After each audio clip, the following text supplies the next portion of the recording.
암호화폐가 세상을 바꿀 거다 이런 얘기 나온 지 벌써 15년이 넘었잖아요. 근데 왜 우리는 아직도 그냥 은행 앱 쓰고 신용카드 긁고 있을까요? 이 기술 도대체 왜 아직 우리 삶의 주류가 되지 못한 걸까요? 정말 많은 회사들이 우리도 블록체인 한다면서 팀도 만들고 파일럿 프로젝트도 돌려봤잖아요. 근데 그걸 진짜 회사 전체 시스템으로 쓰는 곳은 거의 없었어요. 전부 시도만 하다가 파일럿의 무덤에 갇혀버린 거죠. 그러니까 실용성이라는 벽을 넘지 못한 겁니다. 바로 그 지점에서 오늘의 자료가 시작됩니다. 블록체인 프로젝트 중 하나인 카르다노가 일본 오키나와에서 진행한 라이브 이벤트 기록인데요. 여기서 파일럿의 무덤을 벗어나서 2020년까지 주류로 가기 위한 거대한 청사진을 제시했습니다. 프라이버시, 속도, 그리고 탈중앙화, 이 세 가지 큰 그림을 어떻게 그려나가고 있는지 한번 깊게 파고들어 보겠습니다. 이게 단순히 우리 이런 기술 만들겠습니다 하는 발표가 아니에요. 지난 10년간의 경험을 바탕으로 왜 기존의 접근 방식이 실패했는지에 대한 깊은 성찰에서 출발하더라고요. 앞으로 수십 년을 버틸 수 있는 사회 경제적 인프라를 만들겠다 이런 철학이 담겨 있습니다. 자, 그럼 그 성찰의 첫 번째 결과물부터 한번 보죠. 블록체인의 가장 큰 특징이 투명성이라고들 하잖아요. 모든 거래가 공개 장부에 남는다는 거예요. 근데 자료를 보니까 이게 사실 기업들한테는 가장 큰 골칫거리였다는 거네요. 도요타가 공급망 데이터를 블록체인에 올리는 예를 들던데 이게 무슨 의미인가요? 그게 경쟁사인 혼다나 닛산이 도요타의 모든 내부 정보를 실시간으로 훔쳐볼 수 있게 된다는 뜻이죠. 어떤 부품을 어디서 개당 얼마에 몇 개나 사오는지 전부 다요. 이건 그냥 사업하지 말라는 소리랑 똑같습니다. 어떤 기업도 자기 회사의 영업 비밀을 그렇게 만천하에 공개하고 싶어 하지는 않죠. 잠깐만요. 그럼 기존 블록체인은 모든 걸 다 공개하는 광장만 만들어 놓고 정작 우리가 대부분의 시간을 보내는 집이나 사무실 같은 사적인 공간은 아예 고려를 안 했다는 말씀이신가요? 바로 그겁니다. 와, 그게 지금까지 기업들이 도입을 꺼렸던 가장 큰 이유였군요. 네. 공적인 영역이랑 사적인 영역이 함께 있어야 현실 세계가 돌아가는데 블록체인은 공적인 영역만 해결한 반쪽짜리였던 거죠. 그러니 기업들은 결국 자체적으로 중앙화된 시스템을 덧붙여서 써야 했고 그러다 보니 아니, 이럴 거면 그냥 원래 쓰던 데이터베이스를 쓰지 굳이 블록체인을 왜 써? 이런 질문이 나오는군요. 정확합니다. 바로 그 근본적인 질문에 부딪히게 된 겁니다. 그 문제를 풀기 위한 해답으로 등장한 게 바로 미드나잇이군요. 자료에서는 이걸 단순히 프라이버시 코인이라고 부르지 않고 도구 상자라고 표현하던데 이게 무슨 뜻이죠? 네, 첫 번째 도구가 전체론적 프라이버시인데 방수 처리에 비유하는 게 아주 재밌습니다. 지붕에만 방수 페인트를 칠했는데 벽에서 물이 새면 아무 소용 없잖아요. 거래 내역 하나만 숨기는 게 아니라 네트워크 통신, 내가 쓰는 기기, 하드웨어 지갑까지 정보가 셀 수 있는 모든 틈새를 다 막아버리겠다. 이런 접근법입니다. 아하, 그러니까 단순히 거래 금액만 안 보이게 하는 수준이 아니라 시스템 전체를 방수 처리해서 어디서도 물이 셀 틈을 주지 않겠다는 거군요. 이벤트에서 청중들한테 손들어 보라고 한 실험도 인상 깊어서요. 네, 그렇죠.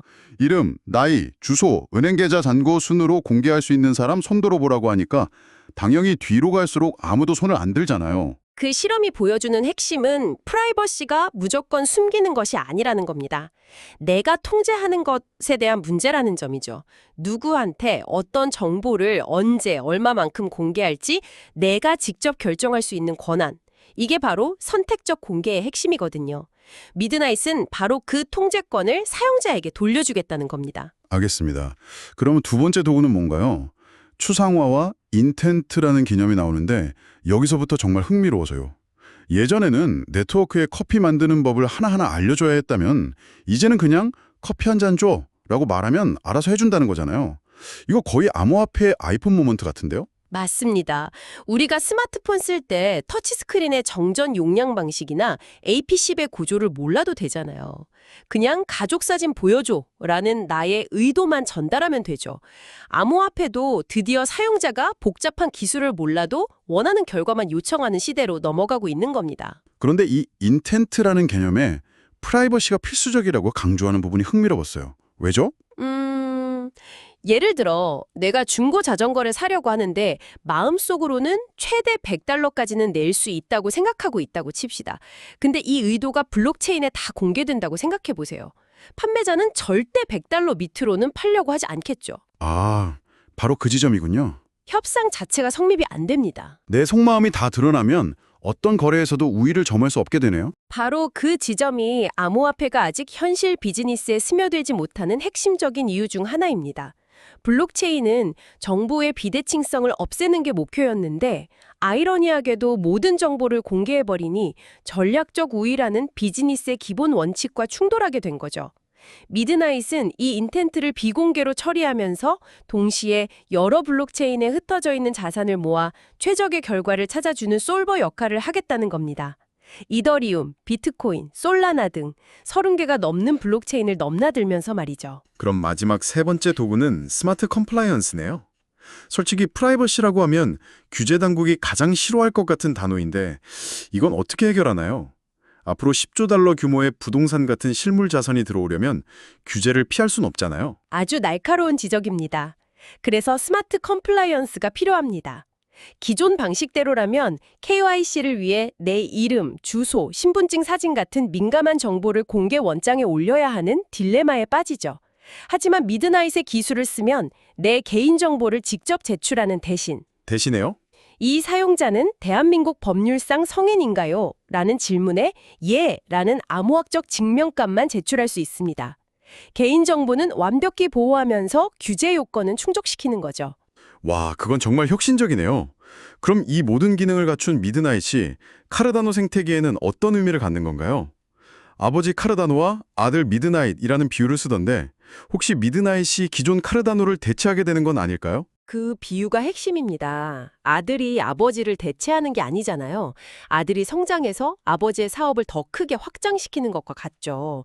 미드나잇은 카르다노의 경쟁자가 아니라 카르다노 위에 올라가는 앱들에게 다른 체인에는 없는 프라이버시, 상호 운용성, 스마트 컴플라이언스라는 강력한 무기를 장착시켜주는 업그레이드입니다. 아, 그러니까 카르다노 앱이 미드나잇을 통해 비트코인 사용자를 고객으로 끌어오고 이더리움의 자산을 활용할 수 있게 되는 거군요. 네, 바로 그겁니다. 그 솔버라는 개념이 정말 강력하게 들리네요. 이더리움, 비트코인, 솔라나에 있는 제 자산을 모두 동원해서 최적의 결과를 찾아준다는 거잖아요. 그런데 여기서 현실적인 질문이 생깁니다. 그 똑똑한 솔버가 계산을 다 끝내도 정작 카르다노라는 도로가 꽉 막힌 1차선 도로라면 아무 소용없는 것 아닌가요? 지금의 속도로는 그 엄청난 비전을 감당할 수 없을 것 같은데요. 정확히 보셨습니다. 바로 그 병목 현상 때문에 이 모든 비전이 공상으로 끝날 수 있습니다. 카르다노의 현재 처리 속도는 초당 10건에서 15건 수준인데 이걸로는 어림도 없죠. 그래서 이 문제를 해결하기 위해 2026년에 출시될 새로운 레이어 1 확장 솔루션이 바로 레이어스입니다. 수치가 아주 구체적이던데요. 현재보다 50배 빠른 초당 500건을 목표로 하고 나중에는 1000건 이상까지 확장한다고요? 네, 맞습니다. 발표 자료에 나온 시각 자료를 보니까 기존 블록에는 녹색 점, 그러니까 거래가 몇 개 없는데 레이오스가 적용된 블록에는 그야말로 점들이 빽빽하게 들어차 있더라고요. 원리는 더 많은 거래를 담을 수 있는 새로운 인도서 블록이라는 개념을 도입하는 건데 사실 기술적인 디테일보다 더 중요한 건 이들이 가진 철학입니다. 이걸 일본의 신칸센 브레이크 시스템에 비유하더군요. 신칸센 브레이크요? 그건 또 무슨 의미죠? 만약 최신 기술인 레이오스 시스템에 예상치 못한 문제가 생기면 기차가 급정거해서 대형 사고가 나는 게 아니라는 겁니다. 지난 5년간 아주 안정적으로 운영되면서 검증이 끝난 기존 시스템으로 즉시 그리고 아주 부드럽게 전환된다는 뜻입니다. 와, 그건 정말 일본다운 발상이네요. 저도 예전에 신칸센을 타봤을 때 그 정실성과 안정성에 감탄했는데 그런 철학을 블록체인 설계에까지 적용했다는 게 흥미롭습니다. 절대 실패하지 않는다가 아니라 실패하더라도 안전하게 대처한다는 접근법이죠. 우아한 실패라고 하던가요? 네, graceful failure라고 하죠. 혁신을 추구하되 사용자의 자산과 네트워크의 안정성을 최우선으로 생각하는 겁니다. 모든 것을 걸고 도박하는 게 아니라 실패했을 때의 충격을 최소화하는 안전장치를 처음부터 설계에 포함시킨 거죠. 좋습니다. 이제 프라이버시를 위한 미드나잇과 속도를 위한 레이어스를 확보했네요. 그런데 이 모든 멋진 시스템이 단 하나의 코드, 단 하나의 엔진으로 돌아간다고 생각하니 갑자기 좀 불안해지는데요? 만약 그 엔진 코드에 치명적인 버그라도 발견되면 이 모든 게 한순간에 멈춰버리는 거 아닌가요? 이건 너무 위험한 중앙화 아닌가요? 바로 그게 네트워크의 아킬레스건이 될 수 있습니다. 실제로 그런 일이 있었죠. 이더리움도 카르다노도 과거에 단일 클라이언트 코드의 취약점이 공격당해서 네트워크 전체가 몇 시간 동안 마비되는 사태를 겪었습니다. 아무리 잘 만든 엔진이라도 결함이 생길 가능성은 언제나 존재하니까요. 그럼 여기에 대한 해결책은 뭔가요? 바로 클라이언트 다양성입니다. 비유가 아주 명확해요. 똑같은 자동차 설계도를 여러 독립적인 팀에게 나눠주는 겁니다. 한 팀은 러스트라는 언어로, 다른 팀은 고, 또 다른 팀은 C++로 각자 자기만의 엔진과 부품을 사용해서 자동차를 만드는 거죠. 아, 그러니까 모든 차는 안전하게 달리고 멈춘다는 똑같은 프로토콜 규격만 통과하면 되는 거군요. 그러다가 한 팀이 만든 엔진에 결함이 생겨서 차가 멈추더라도 다른 팀들이 만든 차들은 멀쩡하게 계속 달릴 수 있고요. 이거야말로 네트워크 전체를 위한 완벽한 보험이네요. 보험이라는 표현이 딱 맞습니다. 네트워크의 생존성과 회복 탄력성이 극적으로 향상되는 거죠. 그런데 이건 단순히 버그를 피하는 기술적인 문제를 넘어섭니다. 더 큰 의미가 있어요. 어떤 의미죠? 아이디어는 좋은데 현실적으로 여러 팀이 각자 다른 코드를 유지보수하면 오히려 파편화가 일어나고 전체적인 개발 속도가 느려지는 부작용은 없을까요? 그건 조율하는 것 자체가 엄청난 비용일 수도 있고요. 훌륭한 질문입니다. 바로 그 조율을 위해 인터섹트라는 멤버십 기반의 거버넌스 기구가 존재합니다. 각 팀이 제멋대로 개발하는 게 아니라 공통의 목표 아래에서 협업할 수 있도록 조율하는, 뭐랄까, 인간적인 레이어인 셈이죠. 그리고 진짜 중요한 건 이건 개발의 탈중앙화를 의미한다는 겁니다. 개발의 탈중앙화요? 네, 이건 단순히 버그를 막는 기술적인 문제를 넘어 카르다노라는 나라에 들어올 수 있는 언어의 장벽을 허무는 것과 같습니다. 이전에는 해스켈이라는 특정 언어를 배워야만 카르다노 생태계에 기여할 수 있었는데 이제는 어떤 나라의 개발자든 자기가 가장 잘하는 언어로 건물을 지을 수 있게 되는 겁니다. 훨씬 더 다양하고 창의적인 앱들이 폭발적으로 생겨날 수 있는 기반이 마련되는 거죠. 이제야 전체 그림이 맞춰지는 느낌입니다. 카르다노의 2026년 전략은 개별적인 기술 업그레이드가 아니라 세 개의 다리가 서로를 지탱하는 거대한 삼각대와 같군요. 프라이버시와 상호 운용성을 위한 미드나잇, 폭발적인 속도를 위한 레이오스, 그리고 이 모든 것을 받쳐주는 안정성과 개방성을 위한 클라이언트 다양성. 그렇습니다. 이 모든 기술이 가리키는 궁극적인 목표는 단순히 다음 유행을 쫓거나 단기적인 가격 상승을 노리는 게 아닙니다. 발표에서도 여러 번 강조되듯이 이건 수십 년, 나아가 수백 년 동안 지속될 수 있는 사회 경제적 인프라를 구축하는 작업입니다. 기술의 힘을 소수의 중앙화된 권력으로부터 개인에게 되돌려준다는 철학이 그 중심에 단단히 자리 잡고 있는 거죠. 이벤트의 마지막에 발표자가 청중에게 이런 도전 과제를 던집니다. 우리는 도구를 만들었습니다.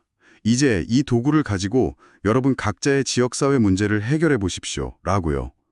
이 말을 듣고 계신 당신께도 같은 질문을 던져보고 싶네요. 만약 당신에게 프라이버시와 속도, 그리고 실패조차 감당할 수 있는 안정성을 모두 갖춘 이 강력한 도구 상자가 주어진다면 당신 주변에 어떤 문제를 해결해 보고 싶으신가요?